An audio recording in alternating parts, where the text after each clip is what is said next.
So, hey guys, we have the Fireside chat with Mark from Pyth now.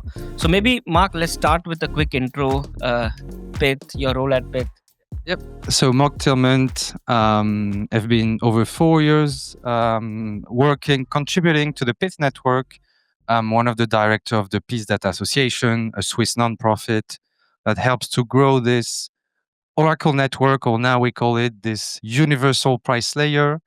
Day to day, I mostly focus on anything kind of DeFi, on-chain, but also the Pyth network is governed by the Peace DAO. So I kind of represent the association's voice in the Pyth DAO.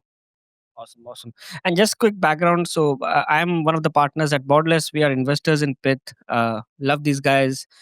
We have multiple funds on the VC side and the liquid side. One of the key funds is you can think of it like the Wormhole Ecosystem Fund, working with Solana, Polygon, Aptos, like 15 other L ones. The other is a deep in focused fund, and the third is a liquid fund. So, with that, let's jump in, Mark. Maybe if you can talk a little bit about uh, how Pyth is different from other oracles out there. Like, how should projects think about using Pyth, advantages, and so on? So actually, a bit of Pyth story, I guess we can start because it also explains how we see things. Sorry. Like it was a kind of legal discoveries that kick us to work on and create the Pyth network. And this discovery was around market data. So that's not very sexy, especially traditional market data. If you don't know, it's a huge monopoly, huge industry. It's like 10 billion a year of revenue for all these US big stock exchanges. And all this revenue is actually coming from trading firms that are what like making those exchanges work. So traders hate exchanges they trade on because they get charged so much. And when we understood that trading firms could actually like create a new stream of data, like it's a synthetic stream of data for Apple, for Bitcoin, for any asset on the world, we're like, all right, we have the idea, we have the angle where we can completely reshape the financial data industry. Um, and so with this in mind, I mean, most of our usage and why we're here at EthCC, we're still a very crypto blockchain native project.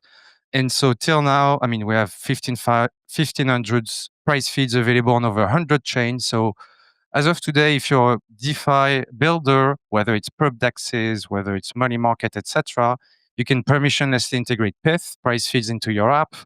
And that's kind of also a big difference versus other oracles is this full permissionlessness. Like you don't have to contact a sales guy or whatnot. You don't need to get approved to use the data. You can serve, take it, send it on chain. The contract will verify it and powers your app. But also, if you're more a Web2 developer, all this data is also freely and permissionlessly available off chain. So very much more than Oracle network or blockchain Oracle, we are a financial data provider. Awesome, awesome. So yeah, I think really love the permissionless aspect, and you talked about a lot of Web2 firms, kind of using it. So maybe just delving into that a bit. So like today, Pyth is used by a lot of TradFi institutions as well. A lot of you know regulated exchanges, big market makers on the Web3 side. So what is the angle there? What is the angle with these big institutions, big TradFi firms? So, for example, an institution on the crypto side that use the Peace Price feed is Coinbase International. So all the derivatives, all the indexes are powered by Pyth. And actually on the more TradFi, off-chain or Web2, however you want to call it, it was more like a recent discovery.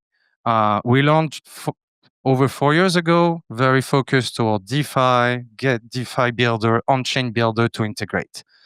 But over the past year, talking to like we have 100 data publisher going from crypto exchange to like US stock exchange like Cboe, etc., IEX, MEMEX, we understood that there were many trading firms initially in the TradFi world, like starting to integrate or to use at least the Pyth price feeds for crypto.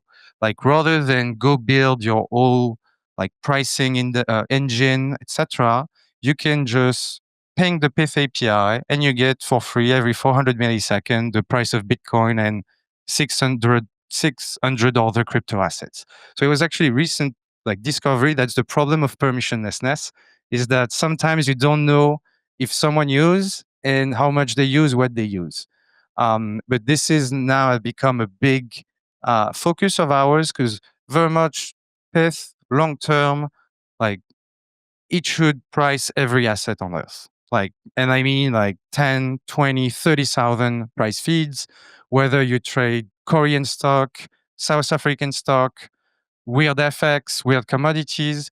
We want Pyth to be this layer where anyone can get access, can get the true price of an asset. And so more and more, like the biggest trader in the world, all these banks, all these TradFi shops, etc.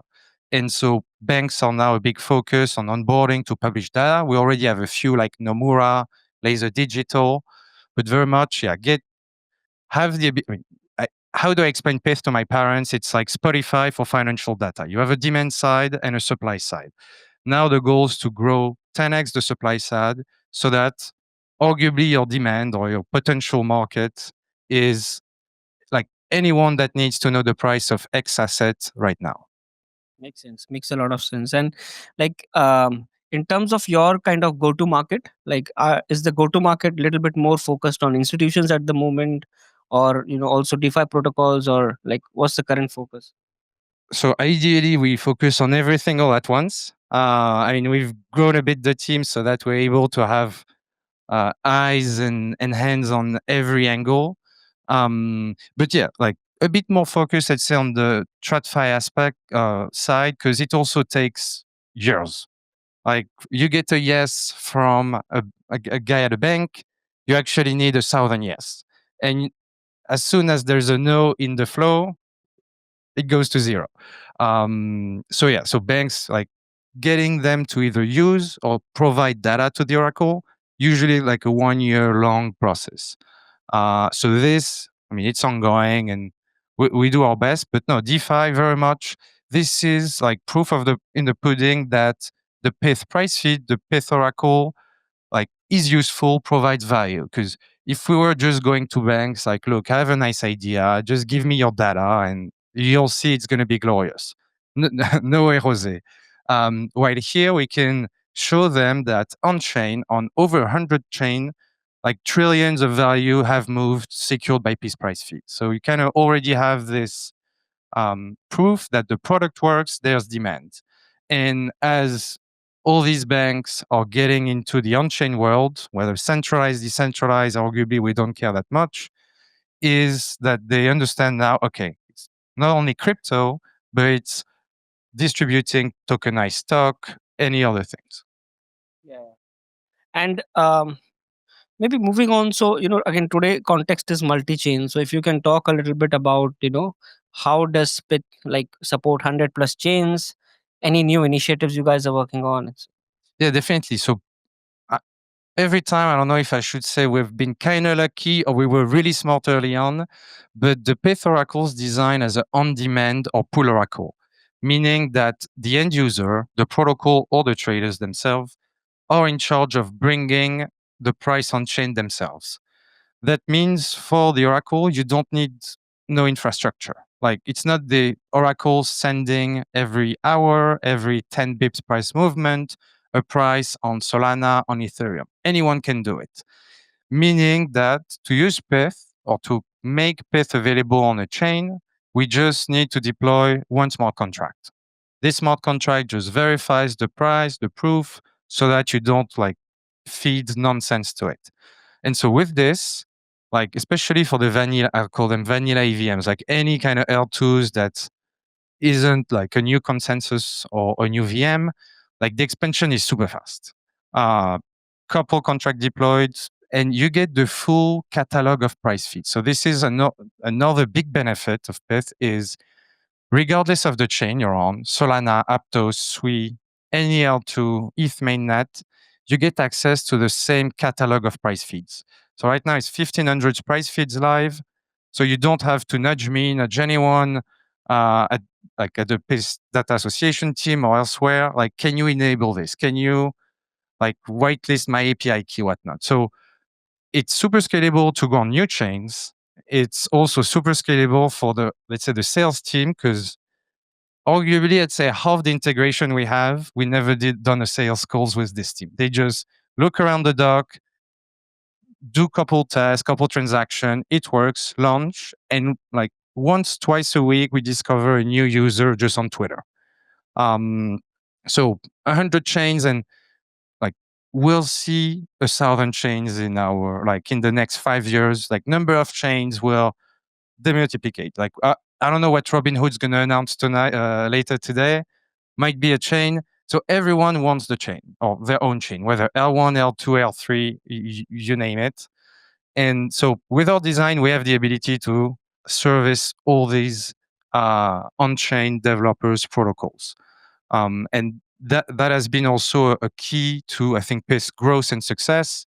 Like Hyper EVM recently launched those Bera chain, Sonic, like X Phantom.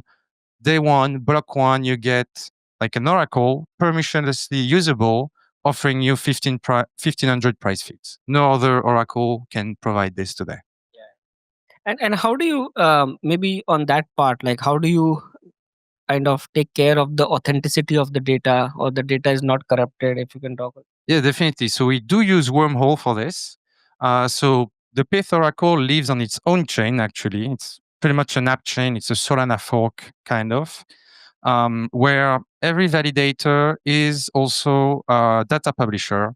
So I think there's like 80 validators or 90 validators for this app chain. So arguably the Pyth Oracle app chain is like more decentralized than many public L1 or L2s.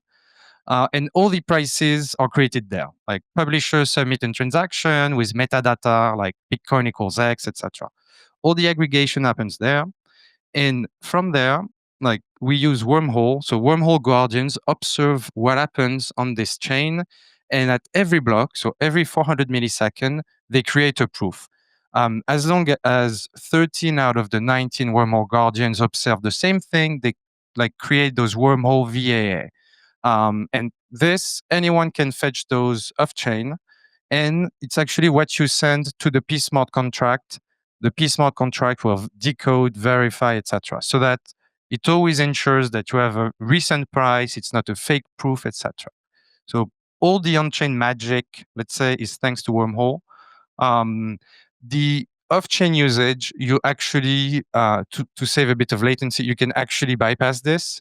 But yeah, all the on-chain prices are secured also by Wormhole. And maybe I know we are also coming to time, so I think in the audience today we have a lot of developers, who are kind of going to build products, build DeFi products, and uh, so what would be, and as they look to integrate with oracles, right? Like what advice would you give them? What have you seen entrepreneurs do well, not do well? How they should decide when they are choosing an oracle for their products? Even beyond oracles, I think you should just always first like search the top 5 or even go top 10 potential service provider. And this also true for a chain.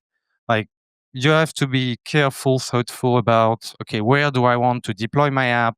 Is it mainnet? Is it a more like consumer facing chain like Solana? So that's like go read like all the potential like tools, chains, oracle that can service your needs. And I mean, if I were to share Pyth, or where you'll see something different is fully permissionless. I'm not going to run after you with a legal contract or a business contract. You can just use like the protocol has been built on chain so that you pay as you go pretty much. So it's a very kind of true to DeFi ethos of, right, you don't send an email, get an API key whitelisted, sign a deal, and then you get to use. And every time you want something new, okay, you'll charge an extra 10K.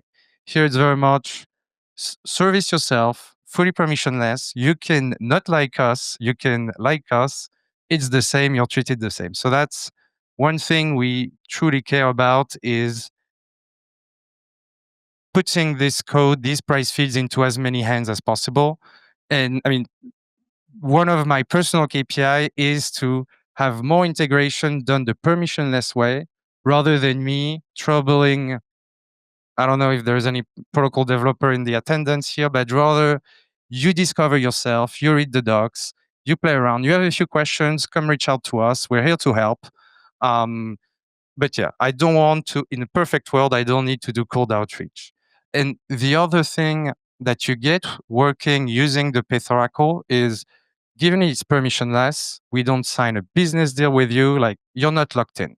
So it's our job to deliver you the best product, keep adding new feeds, keep adding new functionalities, supporting more chains, and also just like using our network, both on the data publisher, so all the biggest crypto exchange, market maker, and even VCs and investors like Borderless, like help you the most possible so that your protocol app is successful.